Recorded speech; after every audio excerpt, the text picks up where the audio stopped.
Well, scientists believe the Omicron strain of COVID will soon peak in the U.S. That's because it's running out of people to infect, but it's not done yet. On average, the U.S. is seeing more than 750,000 new infections every 24 hours, and Indiana reported another 12,000 cases Tuesday, pushing us past the 110,000 cases in just the first 10 days of January. And the CEO of Pfizer expects to have an Omicron-specific vaccine ready by March. Now, he says Pfizer has already started manufacturing doses. Moderna's CEO says his company is working on a booster for the fall that will target the Omicron variant. And the CDC hasn't said if those new formulas will be needed. And a clinic in Fishers is hoping that to keep students and staff in school with a new approach to testing. Our Lauren Kostick has more.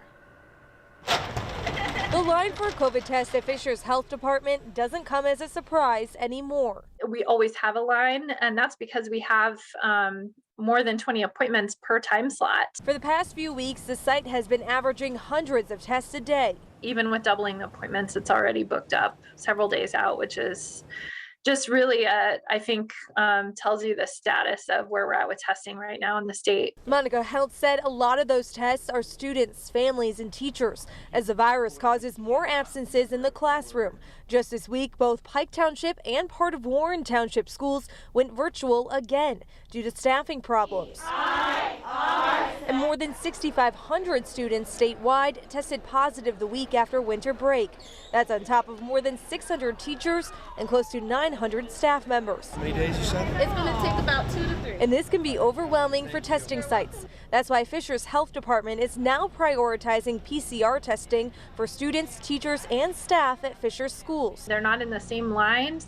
The testing process is a little bit faster, and then it goes through our private lab instead of with all of the millions of tests that are going through the state. For 6 days a week, the clinic offers dedicated hours before and after school. All you need to do is make an appointment if you are eligible. There should not be any net loss to our residents, only a gain, as we've added several hundred more appointments per day. And the hope is this new option will improve access and availability for families, and most of all, keep schools open. Well, at-home COVID tests are convenient, but they are scarce in pharmacies and online. If you're lucky enough to get your hands on one, how do you pay for it? That could change this weekend. Our Rich Nye explains.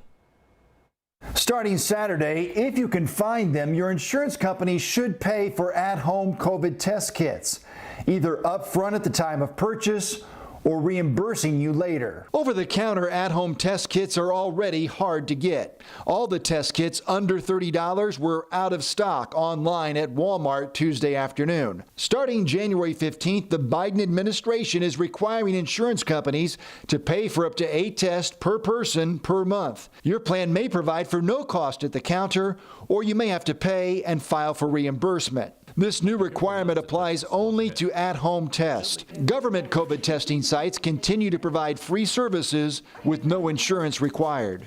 Good job. Well, at the end of the month, the Biden administration will start sending out 500 million kits. We're expecting new details this week about how you can request one. Now, we know they should be accessible through online ordering or over the phone. And once we have those details, we will pass them along to you.